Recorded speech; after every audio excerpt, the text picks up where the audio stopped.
So welcome, Nyima. How are you doing today? Doing well, very well. I'm very excited for another, weekly session here. Absolutely, it's going to be fun. And we just heard from a startup we're working with. Sounds like he's getting some fantastic press. What was that? 9 million viewers and whatnot per game. So that'd be interesting. What's going on there? But let's talk about what we're going to talk about tonight, which is engaging and connecting with our customers, and specifically what we need to consider when we're connecting with our customers online. Because, a lot of times we could go. I was talking with Victoria on Monday. She's the CEO of Connected Dentistry. And normally their sales would be going out to dentist offices and talking to them, but right now you can't, right? So a lot of people would get in front of their customers. So now more than ever, it's important to consider what we need to consider when trying to connect with customers online. So why don't we start there? Yeah, I think that's a good place. And also, if everyone can let me know what kind of business model you have. If you're e-commerce or B2B or B2C, that's also going to help me suggest better tools for you guys. But to start off, when you're talking about what to consider, especially when you're going online, I think this is a good place to start because when you're just trying to create any kind of marketing materials online to connect with your customers, you always have to first, create a customer avatar. And this is like a marketing 101 for most people here. They're probably like, why, I already know this. But even though we all know this, when it comes to online marketing, like we don't do it. And it's one of those things that you really need to know, because when it comes to your online marketing, you need to know exactly who you're going after, whether you're doing it organically. So for example, let's say that on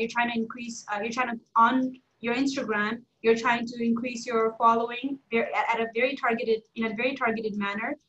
Then you shouldn't be, instead of using Autobots, maybe you get your intern or yourself looking for customers so knowing exactly, location, what kind of lifestyle they live, and looking for those profiles and adding those profiles to your account, like following those profiles versus just randomly, kind of trying to get as many people as possible to follow you. It's a completely different quality of followers that you're getting there.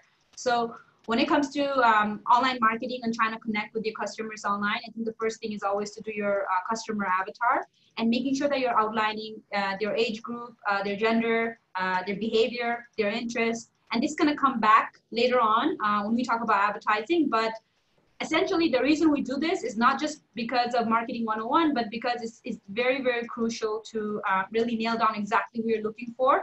And it doesn't mean that you have to go out, you have to create just one customer avatar. You can create multiple. So people kind of feel like they feel blocked because, they're thinking, oh, I have to create a customer avatar. Oh, I'm just creating it for like one person. No, you're doing it. If you want to, you can create multiple.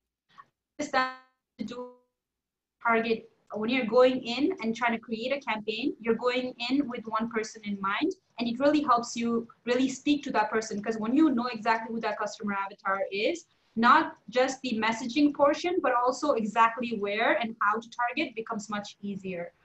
So that's one thing that I wanted to talk about. And I think anything else in terms of getting started. So first thing is always the customer avatar for sure. So let's talk about the customer avatar before we talk about engaging our customer. We really have to know who they are. Yeah. So can you tell us a little bit more about what does a customer avatar look like? How do we make one? Yeah. So there's actually if you just Google customer avatar and either look at digital marketing uh, customer avatar, or you just look at a traditional customer avatar on one of Craig's famous business model workshops. I know you give them out for free. It's just basically you have an avatar, and you just kind of laying out exactly their demographic, their psychographic. So and then their interests, their behavior, and their what they do, like who they associate with, what kind of income they're coming from, where what are their goals, what do they enjoy, how do they like to be spoke as, like all the item is kind of laid out in that page. Really, you just need a blank paper, like, and just kind of write it out. You can even just do that. Uh, you don't need a specific worksheet, but it can help you kind of, write it out for sure. But you can technically use a blank paper and start, writing it off, so that you have exactly you know exactly who you're going after online. Yeah, definitely. And you really need to have all that information. I'm just putting a link in the chat room to everyone. I just got to change all attendees. Actually, I think And I also have one here. and this is a link I like to refer to people. It's a Buffer site, actually. You know, Buffer social media. They've got the complete actionable guide to marketing personas plus a bunch of free templates. I have my own, but they have a bunch more out there. So, and a lot of my presentations, I reference a lot of the stuff from Buffer just because they have some pretty good articles on there when it's talking about user personas. So I suggest people take a look. But can we talk a little bit more about them? So we've seen the templates, but what does it mean? What does it mean to say user persona? And I want to market to them. So I've got this piece of paper, and I say my customers, and most of the people I talk to will be like, okay, for me, example, okay, I'll write entrepreneur, and then okay, there you go, there's my customer. Well, how do I get further than that? How do I change that to something meaningful? Yeah, so I think I'm going to show you guys exactly how you can make that useful. Maybe I'm going to do a quick screen share and kind of show you guys a little bit of where you can use it. That might be, what do you think, correct? Do you think that's Absolutely great. That'd be all awesome. right? Make sure you can. I think I just enabled that. So let's look at this baby here. So we want to make this as interactive as possible. I have questions. We're going to go back and forth. We'd like to know what your questions are about these customer personas right now, and how are you engaging your customers, and what platforms you're trying to engage them on, and what you are trying to accomplish when you're engaging them. For example, is it just to sell your product? Is it to get them to give you a referral? Is it just to build the word of mouth and community? Those types of things, because there's all different types of things we can do. How are we doing, Nyima? Am I sharing the screen right now, or am I just I screaming? don't see any sharing. Okay. All right. So Oh, let's do this. Is it sharing? so it says you started screen sharing, and now it's sharing. Oh, okay, good, good. All right, so here is how it becomes, applicable for you. So a lot of you guys, so from hearing Carl, and I'm gonna go off on that because I want to make sure that it's relevant to you, right? So, It's a uh, blank screen we're seeing. oh shoot. Um, It's like all white. can you see? Is anybody else seeing anything different? Okay, let me stop share. All right.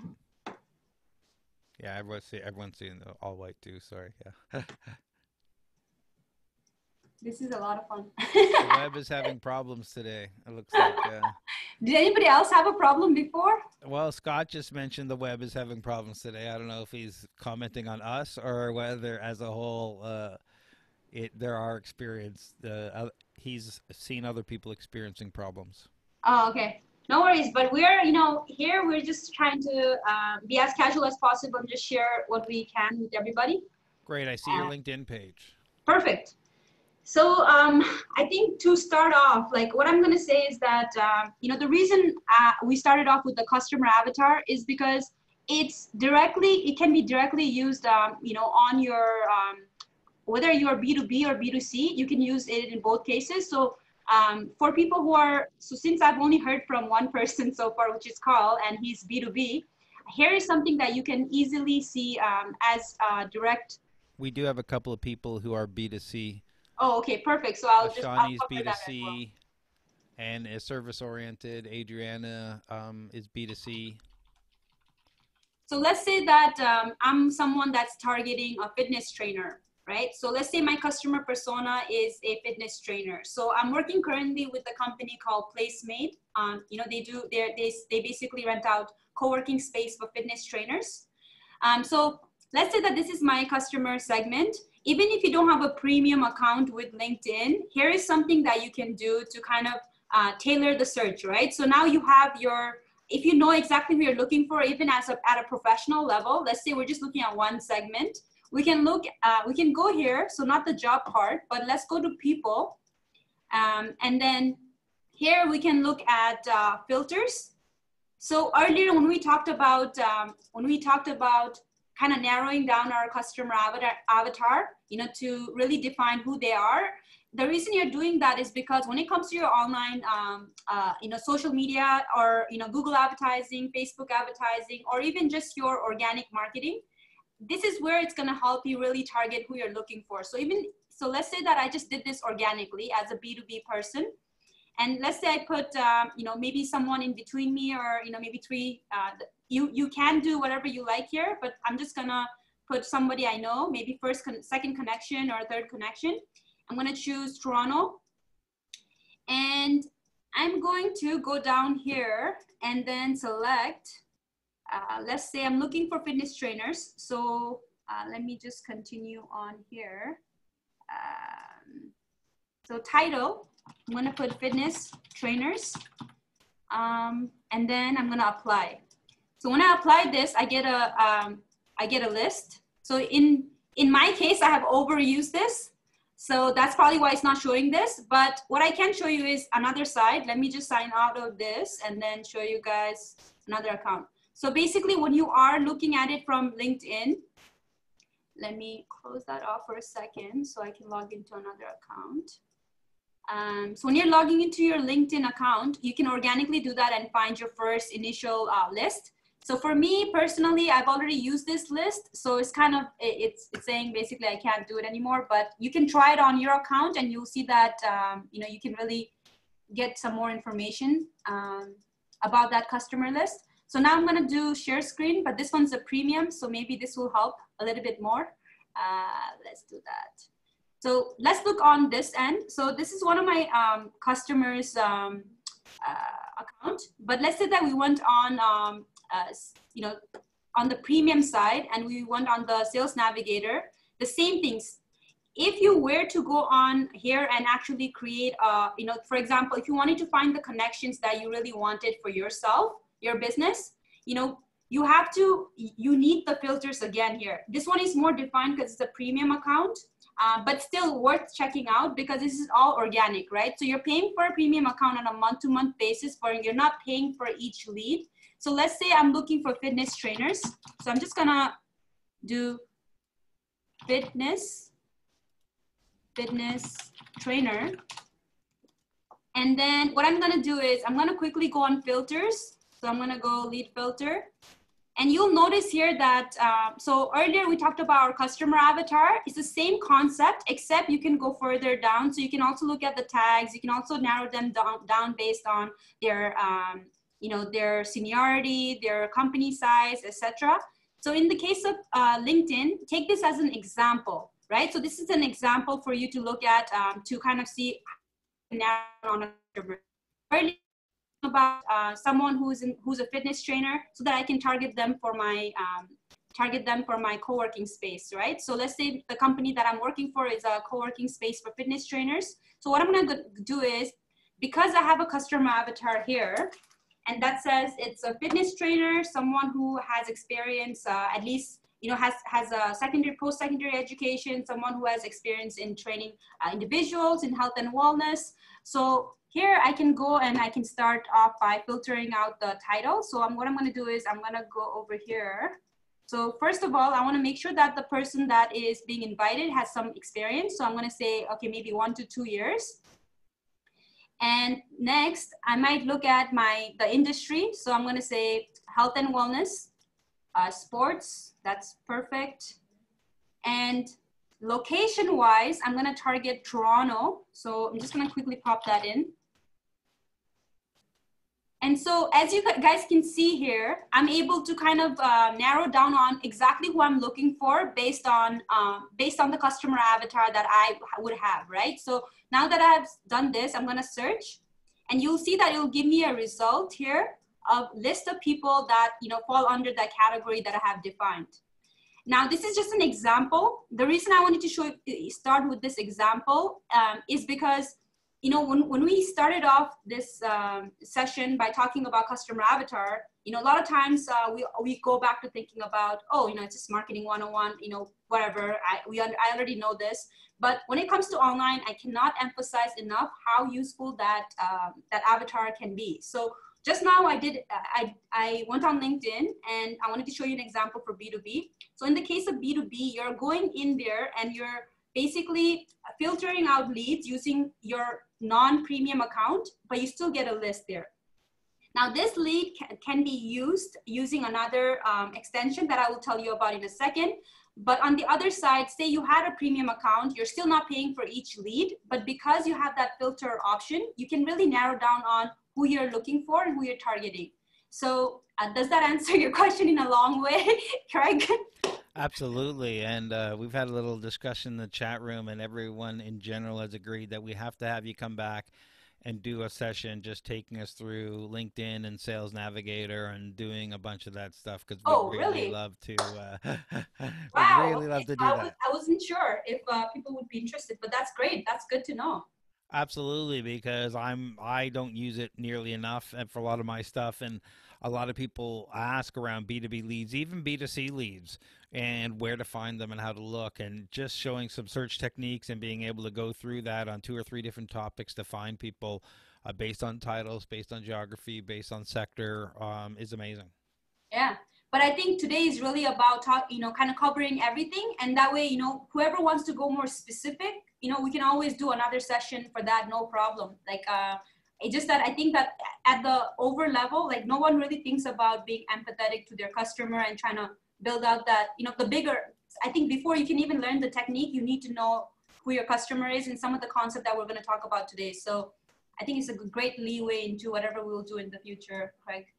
All right, absolutely. So now we've taken a look, we found a bunch of people on LinkedIn that meet our company profile. So what do we do? Amalgamate that information into our canvas, our Okay.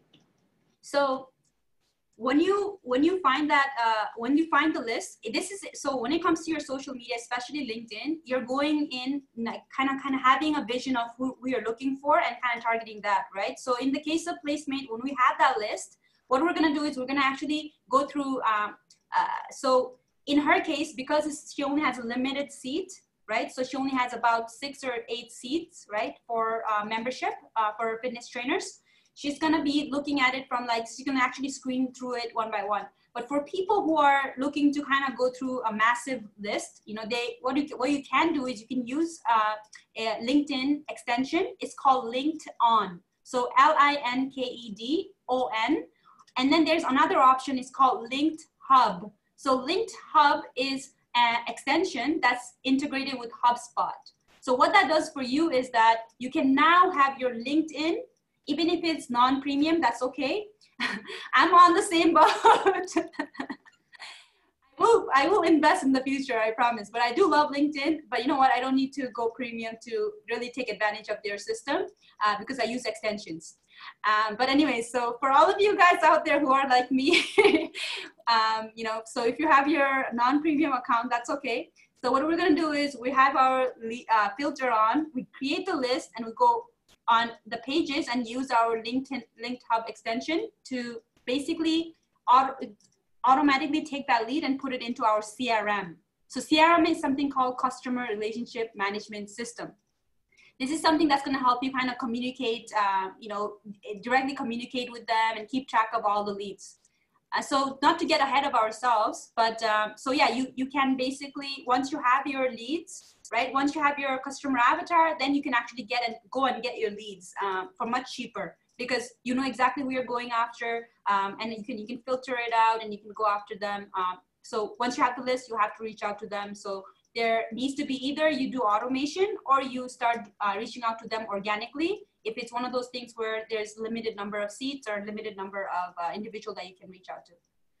So now that you have a list, and we're just going through LinkedIn, um, we're going to get to that question in a second. Scott's always got some interesting questions.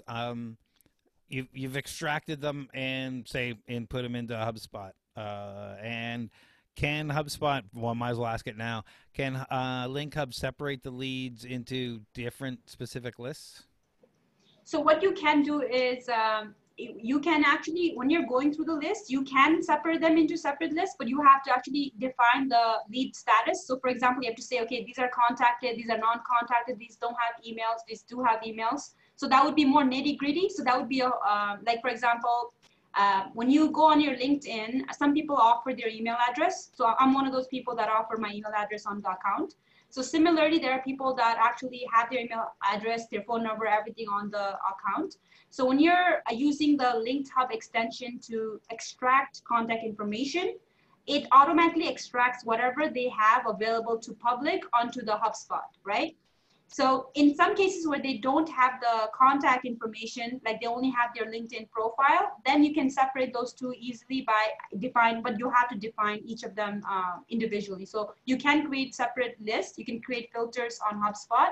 And again, so today I'm really talking to small businesses and offering a lot of free resources. So when I talk about HubSpot, I'm talking about the free version, not the paid one.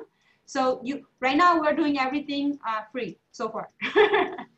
So now I've got them in HubSpot. I've gone out and I went to LinkedIn, pulled them in. Yeah.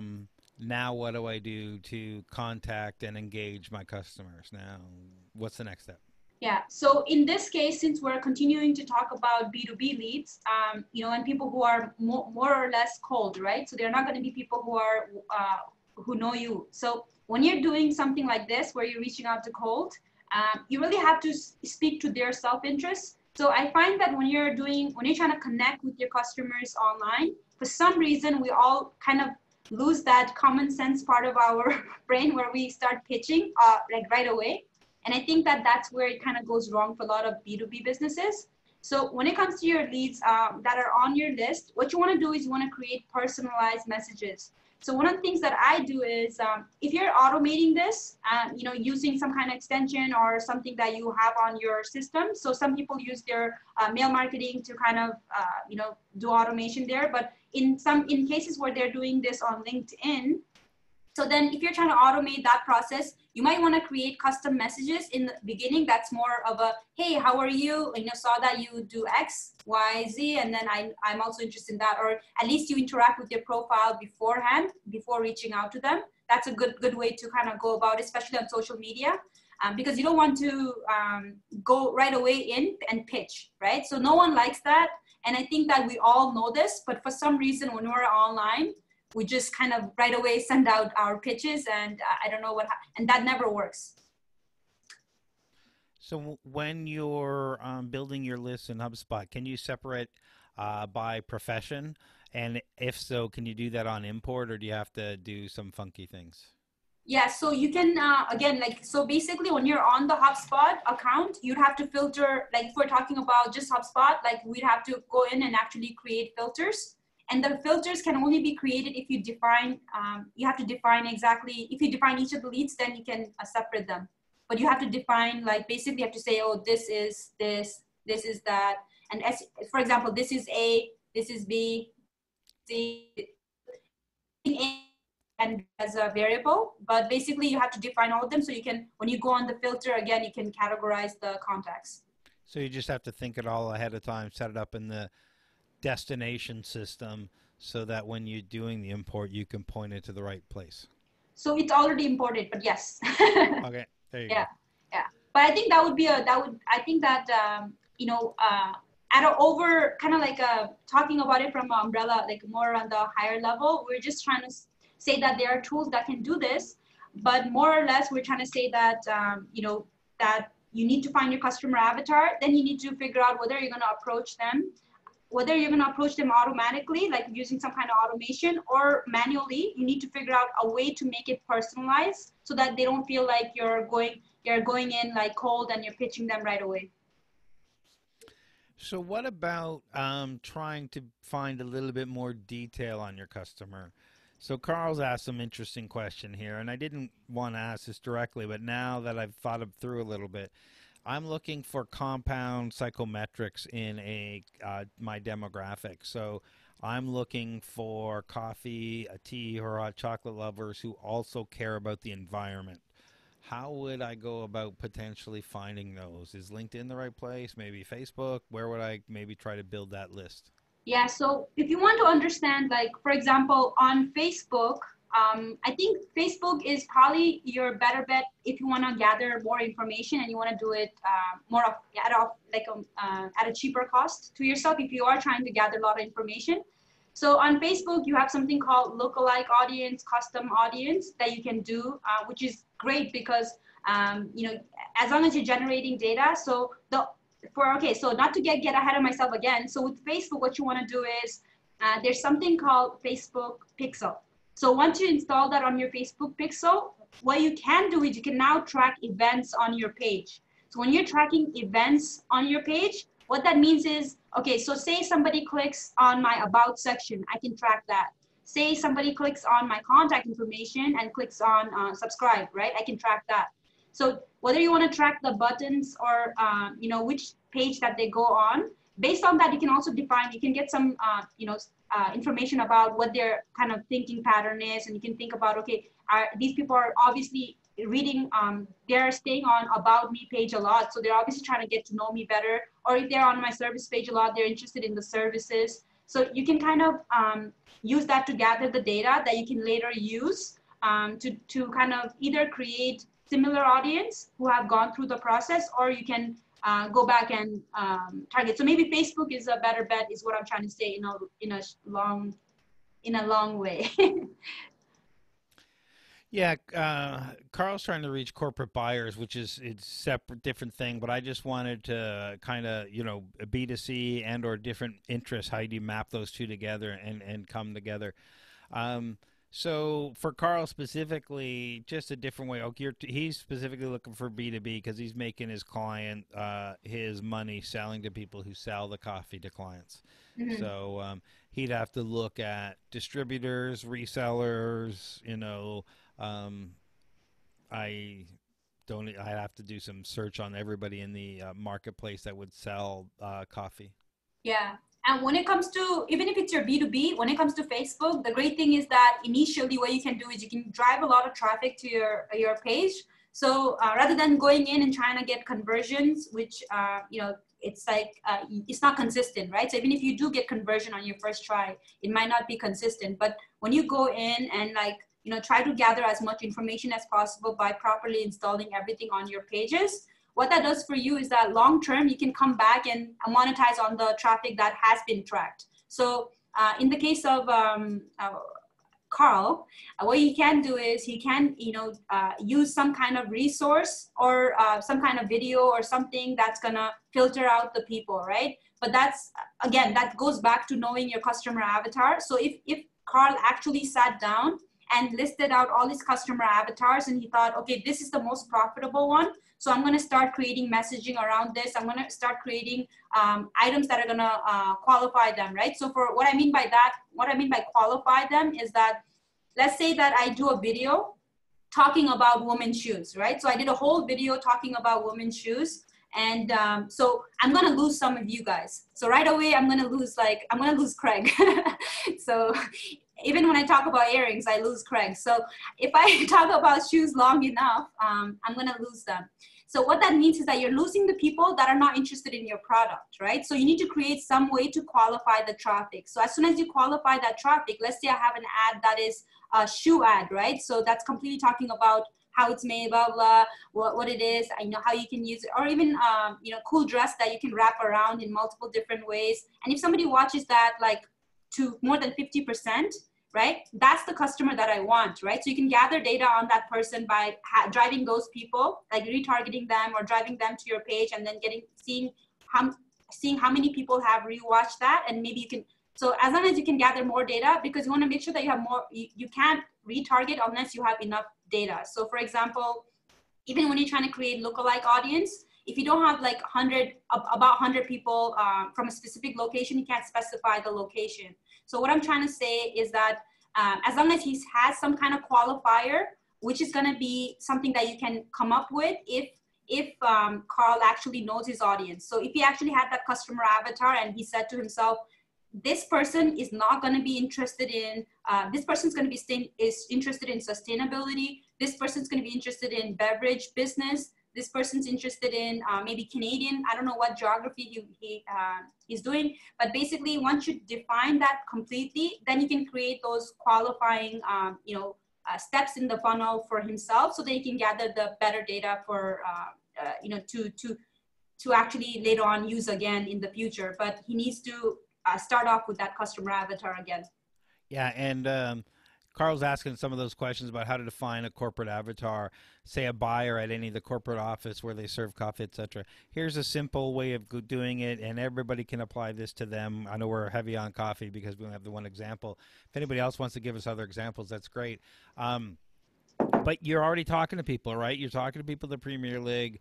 You're talking to people who are talking to you about contracts. There's three or four or five or six people. Find them on LinkedIn. Use this tool, Link Hub, to suck them into your tool.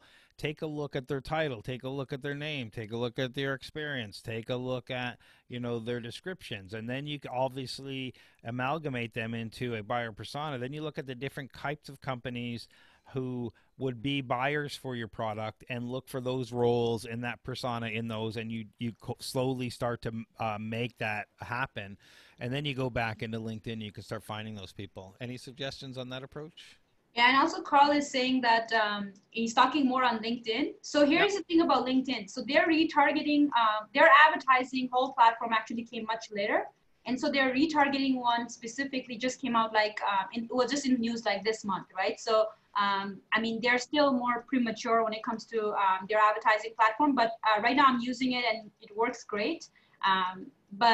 Yeah, they are still new to the retargeting one. So in terms of gathering data about customers, you know, you have to kind of go in and because with LinkedIn, they also have a tag that you can now put onto your page. So in that sense, you can do the same. So when it comes to advertising, I think everyone kind of thinks that every single social media account is very, very drastically different.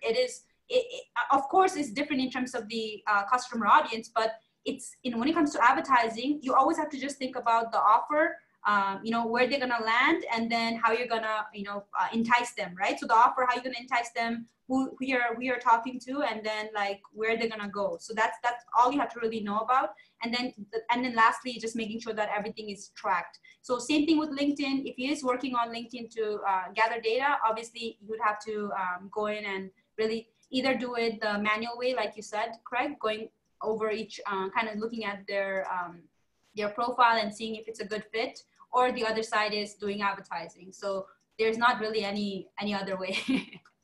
It just seems like he already has some people making contracts, so he's already got two or three Yeah. or four people to start with, so it's a starting point. And speaking of advertising and other platforms, we've been a little LinkedIn heavy, so that's all right. We pulled the information out of LinkedIn, we have it in our CRM, and we want to send out these engagements through social media saying, uh, hey, Scott, I know you're looking for new clients. Let me help you with that. See, that's a sales thing. How do I change that from a sales thing to something that is more engaging? Because our first thought is to sell. Yeah. So the Oh, you're breaking up. Are we losing you? Oh no. That was the best response I've ever heard. Okay, perfect. Sorry, we're gonna have to say that again. We lost it all. Okay, so repeat. Um, So instead of reaching out and saying, "Hey Scott" or "Hey Carl" or whatever, I've got this great service, I can help you. What's kind of that first cold engagement? Are there some cold formulas that you would go with? Some thoughts around those first contacts, either B2B or B2C? Yeah, I think that just showing some interest in the person, right? So at the end of technology, it's always a user, right? Somebody that's a person with a beating heart, right? Someone who you're talking to. So if you show a little bit of interest in them, you're going to get some response back. So for example, in cases where we're doing a reach out for companies like, for instance, the placement, right? What we're doing is we're also qualifying the people that we're reaching out to, right? So it's not like we can take everybody. Same thing with Scott, same thing with Craig, like, I'm sorry, same thing with Carl. we're not going to be able to take everybody, right? Even myself, when I'm reaching out to a lot of people, I'm not going to take everybody. So I'm also qualifying who is a good customer for me.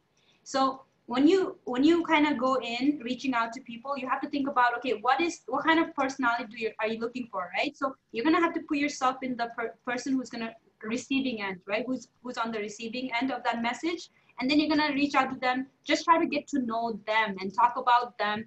So for example, with the placemate, when we reach out to people, we're really trying to see if they actually, enjoy this space. So for instance, we will ask them if they want to join us for our, our community virtual party, right? So because we want people who are actually, uh, you know, people who actually like engaging with people, people who are actually willing to like meet other people on the same field, who are really out there, right? We don't want people who are solitary, who don't want to engage with each other, who don't want to empower each other. So in that way, in that case, what we do is we actually, when we reach out, we usually let them know, hey, we really love what you're doing. And then we will ask them, are you, if, for example, are you also doing X, or are you, so always end it with a question. That way they have something to respond. So a lot of times when you get a cold reach out, people will reach out to the person and say, XYZ, check out my website, and then they'll put the website link and then they'll leave.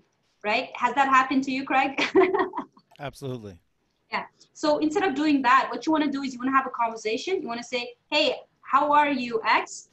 Your feed, on your feed, saw that you do X, Y, and Z. It's really, amazing that you're able to manage that. And you can say, at the end, you can ask, do you also do, E? Or you can even say, would you be interested in coming out to our virtual, blah, blah. So always ending it with a little question mark, but relating to the person, that always gets your response. So we actually have a really uh, higher response rate than I would say when I go out and when I leave the leads to salespeople. Like for example, I'm a salesperson too, right? So advertisers are naturally salespeople, but if I leave my leads to someone who does not, who's not a good salesperson, so someone who actually, empathizes with the customer and actually puts themselves in their shoes and, tries to communicate as a human being, then, you can see that the response rate is really low. And, so if you want your response rate to be high when you're reaching out, especially cold, always try to relate it back to the person and then end it with a question. So you want to always end every message with a question, even if it's a short message. I also have a philosophy: don't give people homework. I hate it when people are asking me to do stuff. I don't know you, and you're asking me to download this PDF. Well, first the virus flag goes off, or this goes off, and that goes off. I'm like, maybe you should warm me up a little bit first. I always think that sometimes a message is not necessarily the way to go. Maybe you want to leave a comment on your post or react to something. If someone wrote an article, you could refer to a couple other articles or what other authors thought, or leave some posts on that and start building a dialogue around the stuff that they're talking about, engaging them at a community level before. Say, hey, what, you want to jump on a call, or would yeah, I now that I understand your business a little better, maybe there's something we could be discussing to work together better or something like that. I'm always looking for partnerships and different, so my language is a little bit different. And when I reach out to people, I either just, especially on LinkedIn, I just click connect, which is like the worst thing to do, never putting a little note in there. But if I do reach out, I'm never selling. It's always, hey, here I am. We're the founder of the largest. I'm the founder of the largest startup community in Canada. I've got the Startup Talk podcast. We've got this webinar series. We've got 22,000 active entrepreneurs. We're always looking for members, mentors, speakers. If you ever want to talk to me and get in front of our audience, let me know. So I'm not selling anything. This is what we do. You want to be part of it. You want to be in the community. You want to. So that's different. But other people usually have a very specific message. Because I'm community focused right away, how do they engage if there's sales right away? And let me give you an example. We've got somebody here who is a does medical lab software. So it's a little bit kind of a cold type of thing. Is there any strategies on a warm kind of initial engagement? So for medical lab software, So it's like they have different kind of customer segments. Is that's what they're saying, right? They have Yeah, different. I'm going to get into that in a second. Yeah. Oh, okay. Okay. Perfect. So what's the what question would you like me to answer, Craig? So, I said I'm community based, but obviously Raymond here, they sell medical lab software. So he's reaching out to labs trying to sell medical software. Um, how would you go about? Is there an approach you could have a soft approach that isn't a salesy approach for someone like them reaching out? Yeah, so here's something that I learned being in the working with medical, like kind of physicians, as you know, the frozen shoulder clinics and physiotherapy clinics, and then working with the UVC light and disinfection services. So what I noticed is that when we're reaching out to, when we're trying to get in the hospital door or in the doors of private clinics, it's always, uh, there's a lot more they're more cautious, right? So they're more the usually you reach the assistant or you'll hit the assistant and they'll just block you right there. But here is what we have been doing. So what we do is we basically go into on LinkedIn or we'll use Google advertising. But for organic, if you're doing it organically, I would recommend going on LinkedIn and then seeing when you do your filtering. If you're using Sales Navigator, you want to make sure that you filter out the audience. But after you do that, you still do another filter, which allows you to do filter of who has been active in the past 30 days. So a lot of medical professionals, they might have LinkedIn, but they might not be using it. So if you are filtering your leads and if they fall under that category, they come up with a list. Even with the list, you want to filter it one further and look at, okay, who has been active in the past 30 days. And the approach that you can take is you can go on the leads and actually see what kind of content they're putting out, and you can actually engage with them. So what we notice is that, especially if they do papers or they share content, if you quickly comment on their section and if you like their account, you have a much higher rate of getting a response back. Because on LinkedIn, on any social media platform, you guys will all notice this. No one likes each other's content. It's not even my mom will like my content. So when somebody pays attention to my content and writes a comment, I'm I'm just so flattered, and I'm just like, oh, my hard work. Okay, especially when you're sharing your insights, obviously, it's great. So when you're sorry to get sidetracked. So when you do that engagement, it really helps you get a response back from these medical professionals. Is what I was trying to get at. The other side is, if it's cold. So there's a bunch of different ranges. So I'm going to leave it at this. But there's also another, basically there's automating softwares that you can also use to go to kind of, do, it's almost like a re-engagement campaign where you see if they will bite or not, but without you having to be actively involved. So, I would stick with the first one, which is at least engaging with individual profiles and seeing who has been active on the account to begin with. And that's great. And as a medical lab software, he's got a great example that their customer rule, they have a bunch of different customer roles. So, like lab director, lab manager, supervisor. So, would you do a customer persona for each of those? I would, yeah. And because they'd all have to have different messaging and different desires and different. And I always laugh. I have a story about someone who sent me their resume one time, and they sent me a personality profile and then the link to the website that explained the personality profile. And like my previous comment at the beginning is, don't give people homework. I'm like, are you really solving the HR person's problem by sending them all this stuff? You really need to get inside their mindset? So I said straight in their face, you know what? They don't want to do an extra 15 minutes worth of extra work to figure out what this extra stuff you sent them means. What they want to do is they want to go through their stack of 100 resumes and solve their problem and give 5 good candidates to their boss so they can go back surfing Facebook all day long. So if you put that in mind, you want to streamline that process for them, solve that problem. Now every personality has different. Like the lab director wants his lab running fine. The lab manager, he wants to keep costs down and manage efficiencies, I guess. And they all they all have a different. The supervisor, I'm not really sure what messaging would be in this specific situation for them, but talking to them, they all have a problem to be solved and some specific messaging around that. So you can approach, and the other way you might approach is either wowing them or showing something or giving them advice or knowledge or whatever. Maybe you could do a survey of medical labs for problems and inefficiencies that you'll share the results of the survey with them. Maybe you want to get and talk to them around showing the latest trends in efficiencies in software or something where you can give them a benefit ahead of time.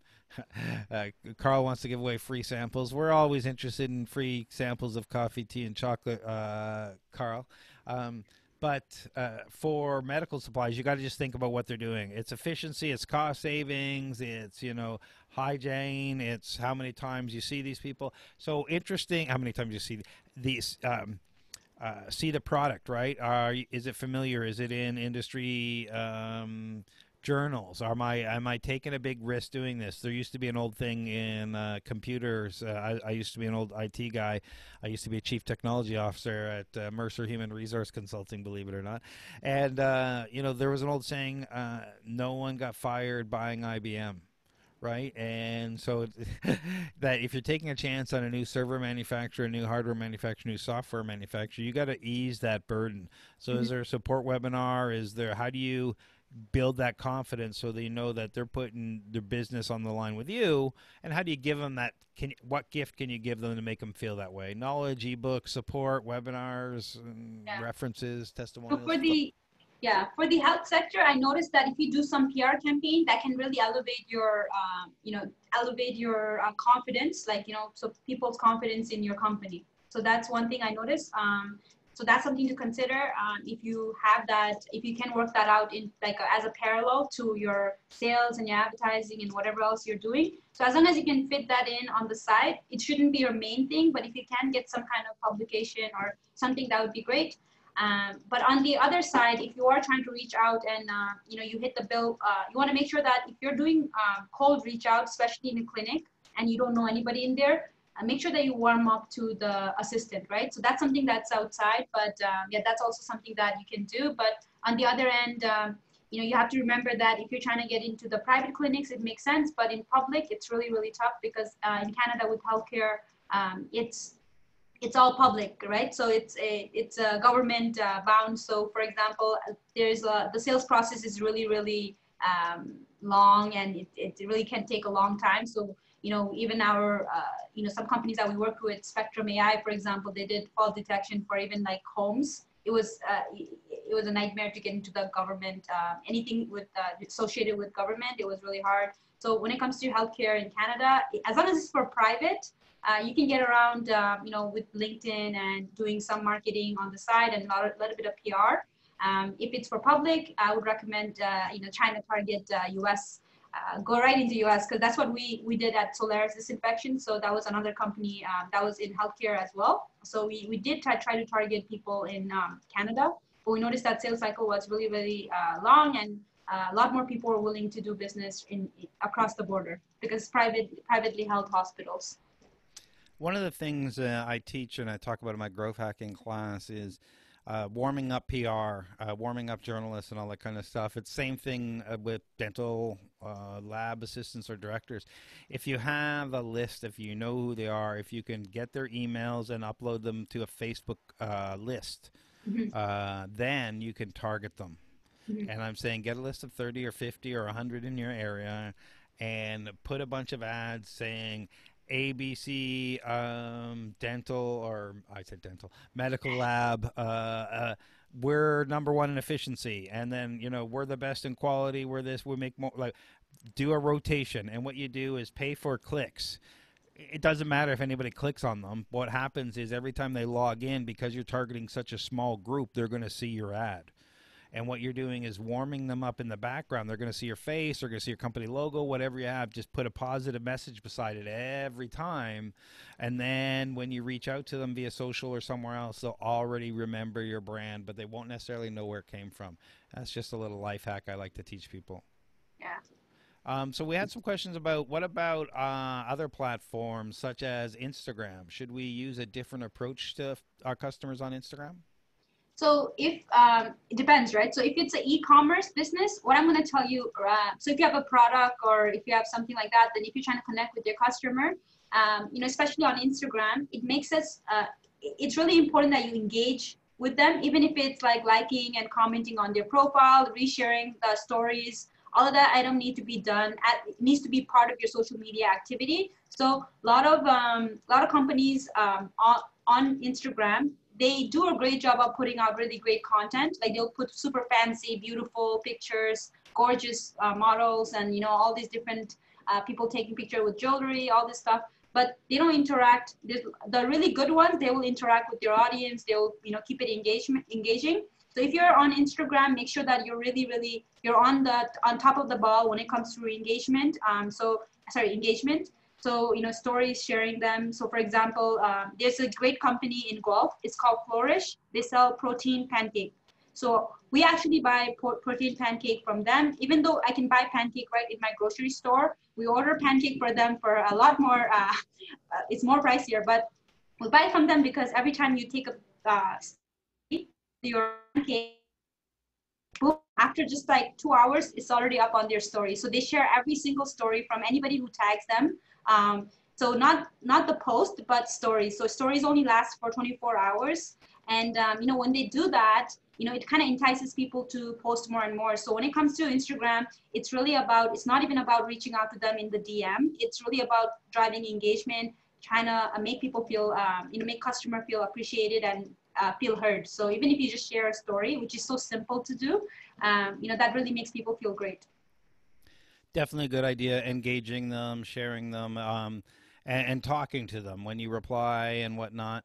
Um, I'm just kind of flipping through this. I know Carl's starting on Pinterest, he said earlier. Is there any specific different engagement you would do on Pinterest? So with Pinterest, it's a little bit. So for me, I actually focus heavily on LinkedIn and then on Facebook advertising. So that would not be my realm. I do not Pinterest. I'm joking. But what I do know is I have used Pinterest for certain. So for brands, I have used Pinterest. But what I mean is for myself personally, I don't use Pinterest. But if he, in case, because he's in the coffee business, it makes sense to use Pinterest, right? So in his case, I would just recommend that you're again with Pinterest, do same thing. You want to make sure they're interacting with other people's pins and other people's boards. You're actually driving traffic back to yours.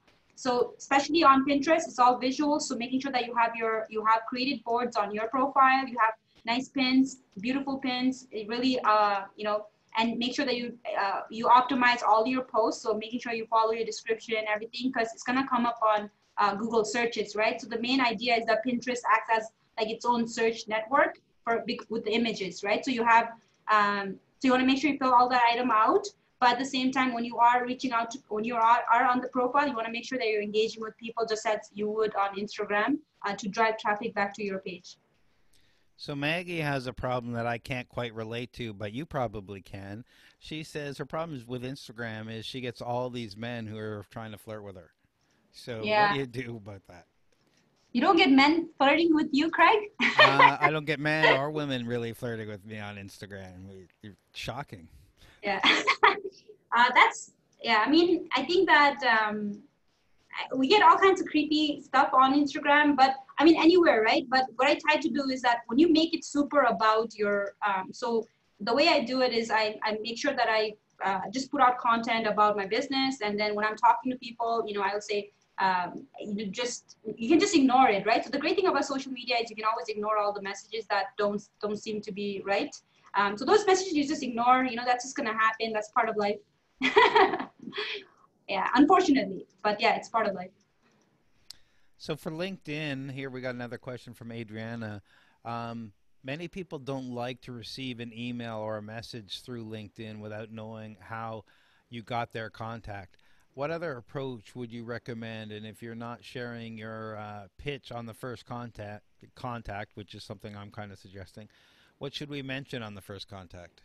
Yeah, so that is true. It's also not castle compliant to send email like email blast and basically put them in your email list. But the great thing about social network is that you can use the messaging component and you can actually use the note component, and there's no trouble there. So that's kind of like the hack of social media to get around to that. So that's true. It is kind of annoying to, even for myself on a day-to-day basis, I get tons of messages. But the ones that do kind of get through to me are those that speak to me, right? So, okay, I'm kind of seeing the light here. Don't worry, it's not a halo.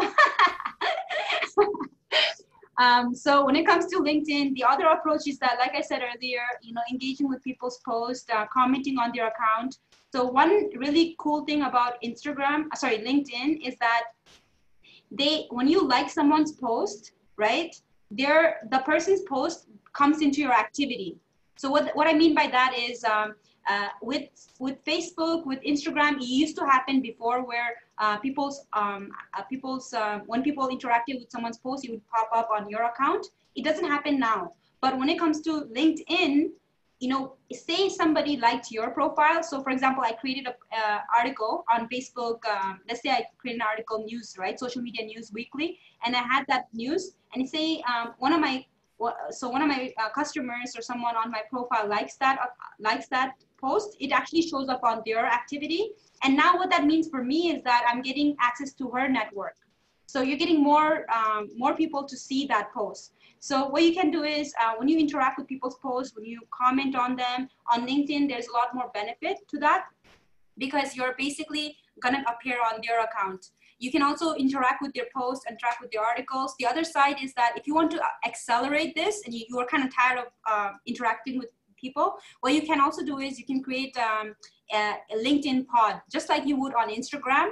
So LinkedIn pod is where you basically create like an alliance with a group of people that would typically fall under your customer segment or people who are in your work category. So what that does is that, and you guys create a schedule around posting. You guys create schedule around interacting with each other's posts, and then you set a timeline, right? So either you can say we're going to do this for 14 days or we're going to do this for 30 days. And when that happens, you're basically creating a lot of engagement on your profile. And then, so that kind of gives you that enough eyes. So make sure that you create the pod and you have your 6 to 8, whatever it is. And then it really helps you get those eyeballs on your account. And then it kind of becomes automatic. After the 14 days, you will see that the engagement continues on if you're keeping up with the same kind of activity. And so if you want, you can create a LinkedIn pod and try to get more, reach out there. But the other side is just making sure that you're engaging with people's posts and interacting with them organically and just in an authentic manner. And according to Scott here, if the post is related to your business and website and you like it, it improves your SEO. There you go, Scott, on the ball. Yeah, as usual. Thank you. So, Carl mentioned LinkedIn voice messaging. Have you tried that? No, I have not tried voice messaging.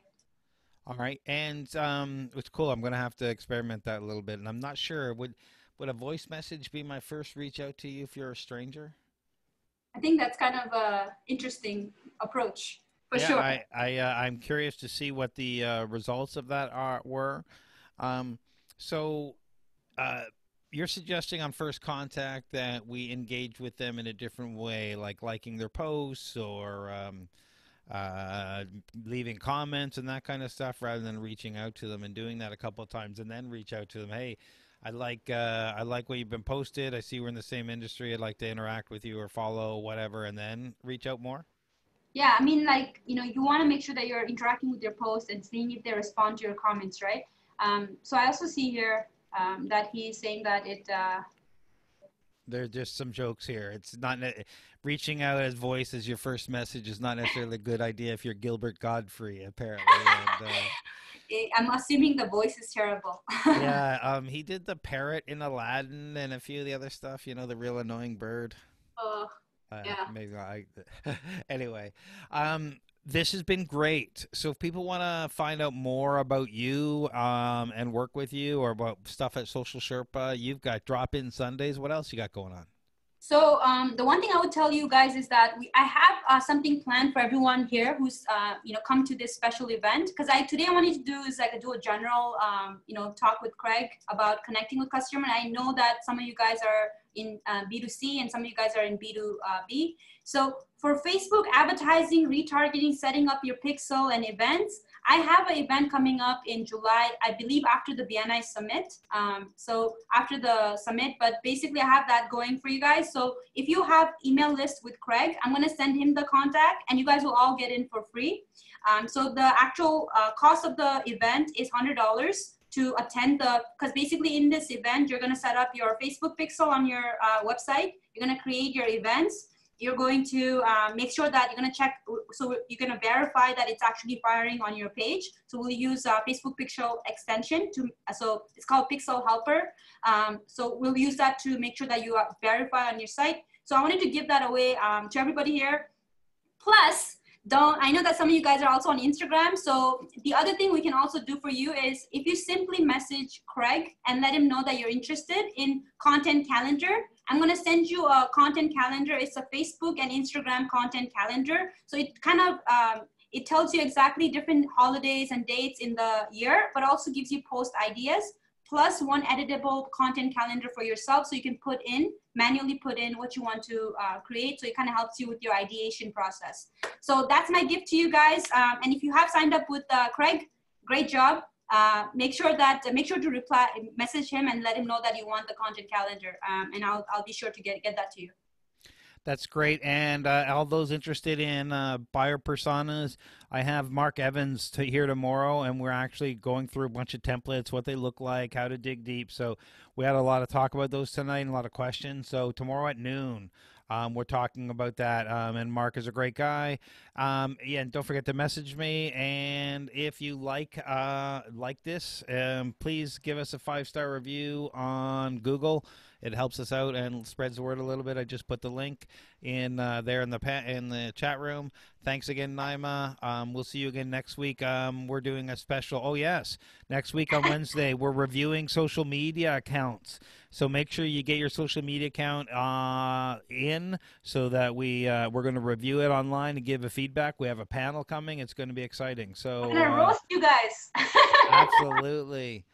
Thank you, everyone, and we will talk to you soon. See some of you tomorrow.